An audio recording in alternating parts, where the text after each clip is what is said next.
The kings of the earth shall bewail her. Giving all praises to Yahweh Hashem Yahushai B'Hashem Rakakwadash. I'm going to read these precepts, and I'm going to let you hear something off of the RT News. And I may just put this up raw. Anyway, it says, Revelation 18 verse 8. And by the way, Revelation 18 chapter is one of my favorite chapters. I love this chapter so, because this is the blueprint of the complete and utter destruction of Babylon the Great. I mean, the whole chapter is dedicated. It's like the last scene of a movie where all hell breaks loose. Well, this is that last scene. It says in Revelation 18 verse 8, therefore shall her plagues come in one day, death and mourning and famine. And the famine is going to come before the actual destruction. John is being a little poetic here. And she shall be utterly burned with fire. For strong is Yahweh, the Most High, who judges her. And what's beautiful, if you go to a chapter over, Revelation 17, the Most High is going to use the allies of Babylon the Great to shoot missiles on her. And other nations, Russia being one of them. So the Most High doesn't have to do this. He's gonna put the spirit on these other nations to do it. It says, in the kings of the earth, or the rulers of the earth, you got presidents and prime ministers, and they're nothing but the king, because the word king just means a ruler, whether you call him a king or not. It says, and the kings of the earth, the rulers of the earth, who have committed fornication and lived deliciously with her. China is one of the nations, and some of those Taiwan and some of those other so-called Asian nations have became super rich, because at one time China was looked down upon, as a poor nation, but it became this great nation because of what? Because of products being manufactured over there, and everything pretty much is manufactured in China. You Americans, you choose not to look at the label. Like I remember a couple of years ago, I had to get a part for a car, and it's a small part, but it costs about $200, $200 and change.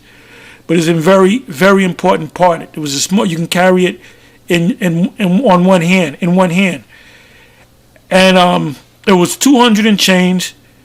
And I remember I said, man, that's expensive for this little thing, but it's an important piece. Anyway, on the box, it said made in China.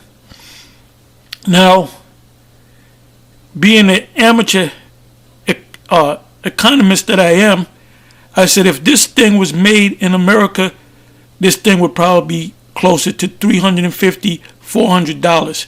This is why, this guy Trump saying he's going to bring the jobs back. He ain't going to bring the jobs back, because the average American is not going to work for peanuts. Anyway, it said, it goes on to say, and the kings of the earth who have committed fornication and lived deliciously with her shall bewail her and lament for her when they shall see the smoke of her burning. Now, we already know what it's going to say. Why they're going to lament? They're going to lament because they're not going to live deliciously anymore. And then, in fact, they're going to be under us, standing afar off for the fear of a torment, saying, alas, alas, that great city Babylon that mighty city for, they're not going to say Babylon. They're going to say America. For in 1 hour is thy judgment come. And the merchants of the earth shall weep and mourn over her, for no man buyeth their merchandise any more.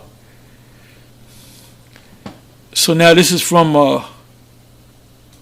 RT News. This is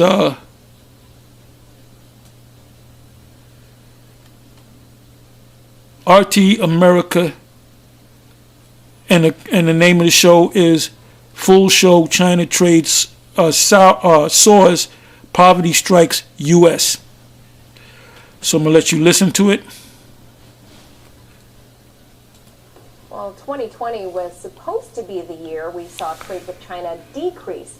At least that's what we were told as we watched trade tensions rise between the U.S. and China. But now, as we enter the last few weeks of 2020, the numbers are telling a totally different story. In fact, it's now clear Americans are obviously stuck at home and buying far more Chinese goods than had been anticipated. So joining us now to discuss, Boom Bust co-host and investigative journalist Ben Swan. Ben, the irony. What do we know about these numbers here so far?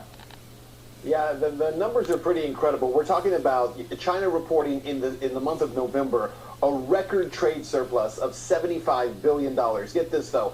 That was propelled, Manila, by 21% surge in exports coming out of the country compared to the same month a year before. So, did you hear that? A 21% surge.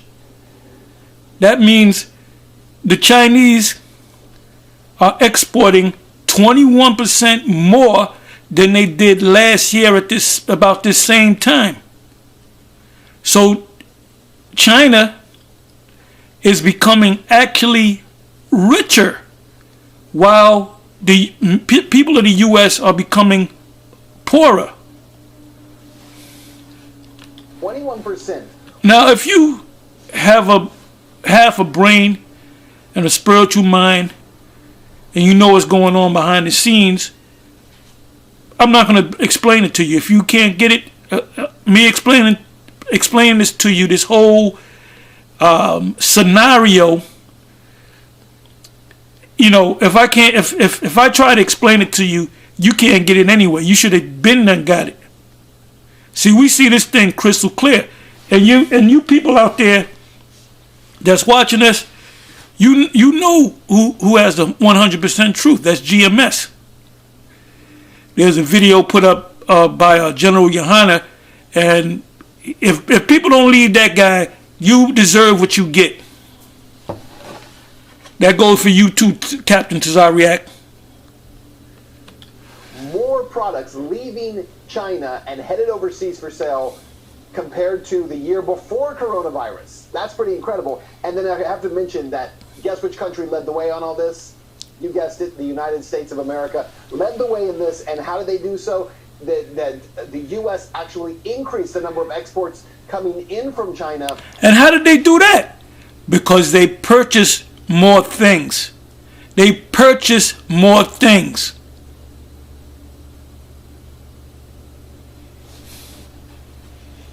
This is what's making China great, is America. America is making China great by purchasing more things. By 46%, almost 50%. By almost 50%. They're purchasing 50% more than they did last year around this time. But how are they doing it? You might say, well, I don't see them in the shops and the big box stores. They are the big box stores, but every big box store has a web page, and you can get the item that you want cheaper if you do it on the web. If you go to any building or any area, you'll see boxes all over the front of people's houses and buildings because they're ordering shit online, and they're getting delivered to them by the various companies. Amazon is one of them. Amazon has their own. They used to ship things out with UPS and maybe FedEx. I believe it was UPS. But now they have their own fleet of trucks. 50% is how much they increased it by. I mean, the numbers are just absolutely staggering here in Manila in terms of the number of people at home buying stuff from China and it coming here. Oh, I mean, Ben, I'm guilty right here. Pick up your phone, you start going, oh, what's this? Wish? Let me go to Wish. Let me just order random stuff because I have nothing to do at home anymore. Nothing to do. Well, there you go. Now, we also know that many analysts had predicted that the coronavirus would, cause all these massive supply chain issues. You and I have talked about this before, production issues in China at least, but that really didn't actually come to fruition. Why didn't that happen? It didn't happen because in the second quarter of last year, when the rest of the world was shutting down, China was actually restarting its industrial sector and getting products made again. So this was the big issue, right? When coronavirus first hit, obviously China was the first nation to really begin shutting down. And so the thought was there will be huge supply chain issues, especially as we head towards the holiday season around the world. Well, what China did in the second quarter was they restarted manufacturing, they restarted their industrial sector, they got factories moving again. And so while today, at this moment, you just had this story about restaurants being shut down right here in the United States, right? While there are so many folks who are sitting at home in the United States unable to go to work, the Chinese are working, they're developing products, they're building products, they are shipping products. And they're becoming richer. That's why they're going to mourn the utter destruction of Babylon the Great. And I'm going to close on that. Shalom.